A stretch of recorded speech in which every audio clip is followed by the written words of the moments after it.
Let's get started with our first news. Concerns are rising for Merab's weight cut ahead of UFC 323 on December 6th. Merab will be defending his banana title against Peter Yan, but fans and analysts alike are worried as he looks drained ahead of the fight. In a recent interview with ESPN, Merab opened up about the challenges of cutting weight, revealing that he stopped drinking water on Monday and that his weight is currently higher than expected. He admitted that while he knows he will make weight, the process is always tough. Merab explained, "It's a mental game, you know. Right now, I'm cutting weight. I was drinking water Saturday, Sunday, Monday. Yesterday, I stopped peeing, you know. Now my weight is high. It's like a mental game. I know I will make it, but I feel low on energy and stuff. I kind of do it my way, but it's always hard, you know." The MMA community has expressed concern over Merab's condition, noting that he looked extremely drained during the interview. Fans are hoping that he rehydrates properly and looks healthier by fight night. Many pointed out that this weight cut could affect his performance, especially given his recent history. Comments from fans highlighted the risk, saying, "Y'all not gonna lie. Don't be surprised if Merab has a bad performance. Like that RDR fight should have been a reality check for all the fighters in the UFC." Others added, "Merab cutting weight for the 5th time in 15 months will wear him out massively. I'm surprised not many people are taking this into consideration." Despite the concerns, Merab remains confident and focused on his fight strategy. He knows that the mental and physical challenge of making weight is just part of the game, and he's determined to push through it. The upcoming matchup with Peter Yan promises to be intense, and fans are eagerly awaiting to see if Merab can overcome the strain of his weight cut and deliver a strong performance in the octagon. The pressure is high, but Merab is experienced in handling these extreme situations, and his resilience will be key to his success. This fight night will test not only his skills, but also his endurance and ability to recover after a grueling weight cut. The MMA world will be watching closely as Merab steps into the cage, hoping that his preparation and mental toughness translate into a victory. Move on to another news. The MMA community is demanding a major rule change in the UFC, and it all started when Tom Aspinall proposed a wild new idea. According to Tom, if a fighter gets fouled with something like an eye poke, they should be allowed to foul the opponent back with the exact same move, with no repercussions. Tom explained the idea with full seriousness, saying that if he gets double eye gouged, then he should get a free double eye gouge in return, so the fight can continue fairly. He said, "If we want the fight to carry on fairly, I get a free foul on him. So I'll double eye gouge him back, and then we restart the fight. I think that's fair." His interviewer responded by pointing out how tough it would be to continue fighting when neither fighter can see, highlighting just how chaotic this rule would be in practice. During a separate media interview, Henry Cejudo was asked about eye pokes, and instead of giving a measured response, he went off on Dana White, the Nevada State Athletic Commission, and the referees.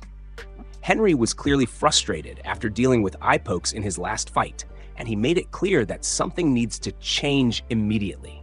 Henry said, "I think everybody needs to man up. Dana White, the Nevada State Athletic Commission, the referees, and just make a decision. If we're being warned in the back, then, all right, I'm going to start taking my warn. I'm going to start sticking you in the eye too. That's not fair. Everybody needs to man up and step up and make this thing official." He continued by emphasizing how dangerous eye pokes really are. "Dude, somebody could lose an eye. These dudes are deformed for life. That sucks. If I lose an eye, imagine that. Oh yeah, good job. You're a warrior. Okay, well, who's going to give me my eye back?" Henry stressed that everyone needs to step up, including Dana White, because fighters shouldn't be losing their vision over a foul that gets brushed aside. And it wasn't just Henry calling out this issue. Belal Muhammad also spoke out after his fight with Ian Gary at UFC Qatar, saying that Ian used eye pokes as a strategy. Belal explained, "Poking an eye is going to win the fight, especially when you do it early, especially when you don't get points taken away. The rules need to be changed. There needs to be repercussions. Otherwise, guys are going to keep doing it. What's the point?" And that'll wrap up our video today. Move on to another news.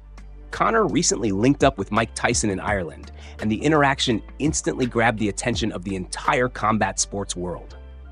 The two legends were seen sharing laughs, exchanging stories, and showing the kind of mutual respect that comes only from decades of being at the absolute top of their respective games.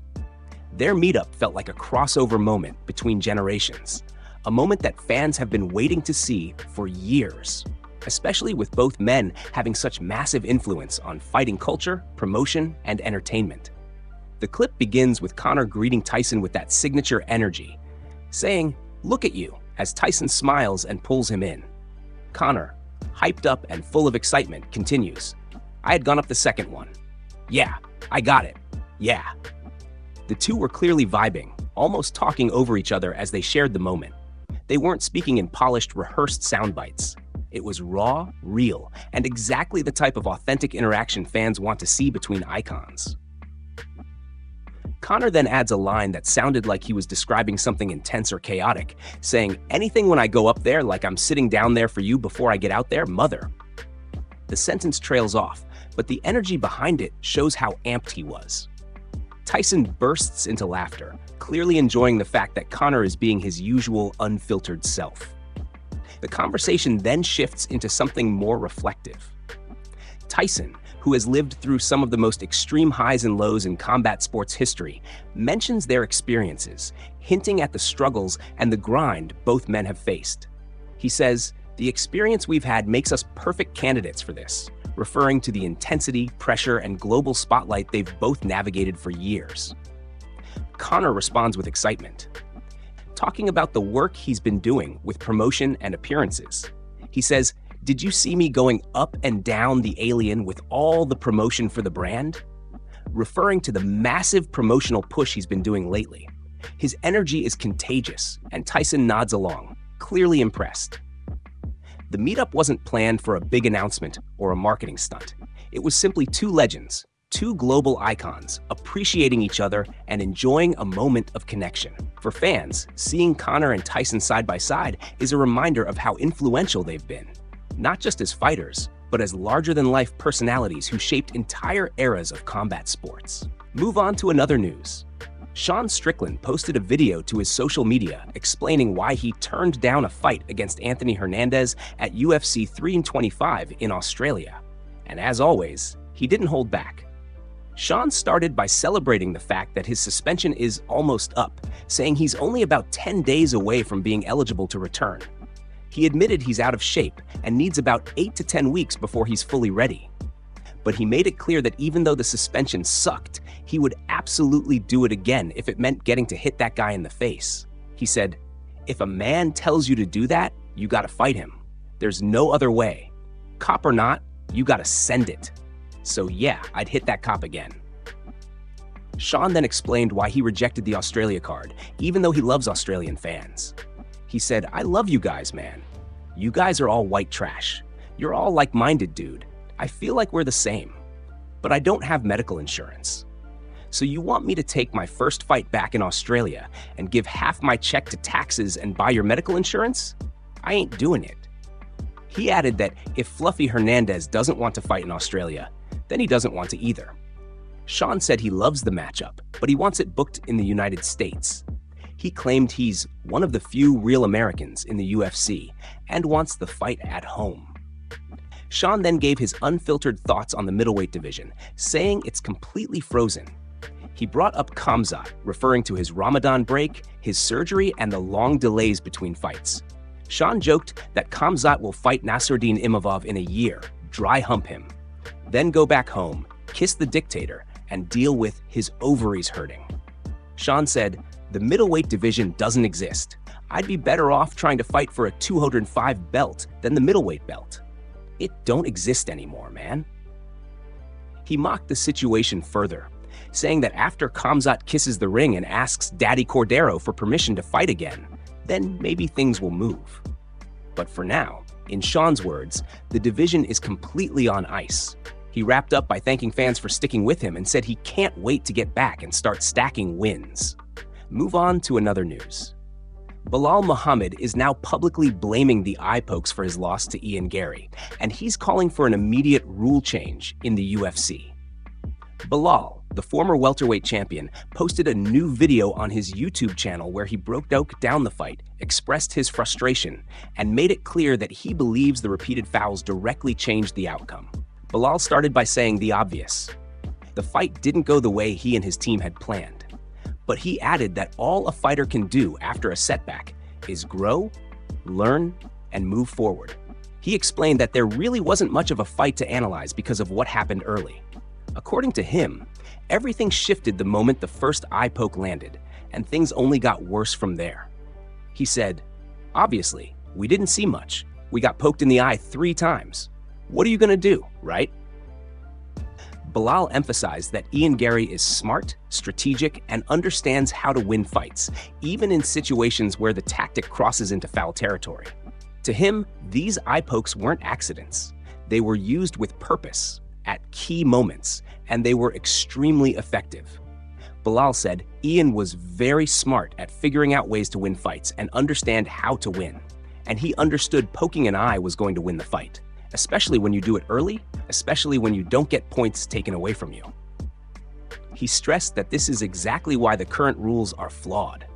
Fighters can commit fouls that drastically affect the outcome, but still get warned repeatedly without any real consequence. To Belal, that's a broken system, and unless it changes, more fighters will keep using the loophole. He said the rules need to be changed, and there needs to be real repercussions. Without them, fighters have zero incentive to avoid these dangerous fouls. Belal questioned why anyone wouldn't take advantage of this situation when the worst that happens is a warning from the referee. Belal didn't sound angry as much as he sounded disappointed. Disappointed in how the fight went, disappointed in the lack of accountability, and disappointed that this continues to happen across divisions. He firmly believes that if eye pokes were treated with harsher penalties, fighters like Gary wouldn't be able to gain an advantage early and compromise someone's vision for the rest of the fight. For Belal, this isn't just about one loss. It's about fighter safety, fairness, and stopping a pattern he believes is becoming more common inside the octagon. Move on to another news. Sean O'Malley has issued a clear warning to Merab ahead of his upcoming showdown with Petr Yan at UFC 323. O'Malley, who has shared the octagon with both men, spoke with Ariel Helwani and broke down the matchup with sharp insight, making it clear that Merab cannot afford to get too confident in the striking exchanges on Saturday night. O'Malley explained that Petr Yan remains one of the most technically clean, precise, and dangerous counterstrikers in the entire division. According to him, the only realistic path Yan has to victory is if Merab decides to test his hands for too long and leaves himself open. O'Malley emphasized that Merab has slowly grown more confident with his boxing, especially after nearly finishing Corey Sandhagen and showing improved combinations against Umar. But that confidence, he warned, can become a trap. O'Malley said, "The only way I see Yan beating him is if Merab gets confident in his hands. He damn near knocked out Corey Sandhagen, but he's punching more now. He did it with Umar too, where he was throwing more combos. And he did it with Corey. Petr is someone you have to be careful with. If you keep your chin up, he'll capitalize. He's got such good counters. He's fast. He'll sit in the pocket. He'll trade." He went on to say that despite Merab's growing confidence in striking, his biggest strength is his relentless pressure and wrestling. His cardio, pace, and durability make him one of the most overwhelming fighters in the division. O'Malley believes Merab's fight IQ is higher than what people expect, saying, "His fight IQ is smarter than his regular IQ. He knows what he's doing." Because of that, O'Malley expects Merab to avoid long striking exchanges, stick to his strengths, and force Yan into grappling-heavy sequences. But even with that understanding, O'Malley warned that you never fully know what will happen once the cage door closes. Fighters fall in love with their striking all the time, and one mistake against Yan can be disastrous. When Helwani asked who he was leaning toward, O'Malley didn't hesitate. He said he's picking Merab to win the fight, unless Merab abandons his game plan, stands too long, and gets caught by one of Yan's sharp counters. In O'Malley's view, that is the one danger Merab absolutely must respect on fight night. Move on to another news. Henry Cejudo has once again revealed that he is stepping away from the sport, and this time, he says it's truly the end. Cejudo opened up in a recent conversation with MMA Media, explaining that his fight this weekend will be his official retirement fight. Well, sort of. The former Olympic gold medalist and UFC double champion has been on a tough skid since returning from his first retirement, dropping 3 straight fights and struggling to reclaim the momentum that once defined his legendary run. And now, he's ready to say goodbye. Cejudo explained that this upcoming bout against Peyton Talbot will mark the end of his journey, but he also made it clear that he's leaving a teeny-tiny door open, only for one specific matchup. He said that unless there's a big, meaningful fight on the table, he's done for good. In his words, the only scenario that would pull him back into the octagon would be a matchup against Brandon Moreno, a fight he thinks would be massive for both the fans and the culture. He said, "No, this is it for me, guys. This is it for me. Unless Dana wants me to, unless it's a really big fight with some other Mexican, then I'd be willing to do it. But other than that, I think I've done everything at the highest level since I was 11 years old." Cejudo talked about the grind, the years of sacrifice, the constant cutting weight, and the endless pressure that came with competing at the elite level for nearly his entire life. And now, there's a different kind of purpose pulling him away from fighting. He shared that he has kids at home who want their dad around, who want him playing with them, laughing with them, and being present instead of cutting weight or chasing another training camp. That emotional shift has become more important to him than chasing another belt or proving anything to anyone. He also noted that this isn't a decision driven by frustration or defeat. Instead, it's a decision fueled by satisfaction, by the feeling that he's accomplished everything he ever dreamed of. Olympic gold, UFC titles in 2 divisions, historic wins, iconic moments. For Cejudo, there's nothing left to prove. He said he's ready to move on, ready to focus on his family, and ready to step into the next chapter of his life with clarity and peace. And unless a massive, culturally significant matchup comes along, he's prepared to walk away for good.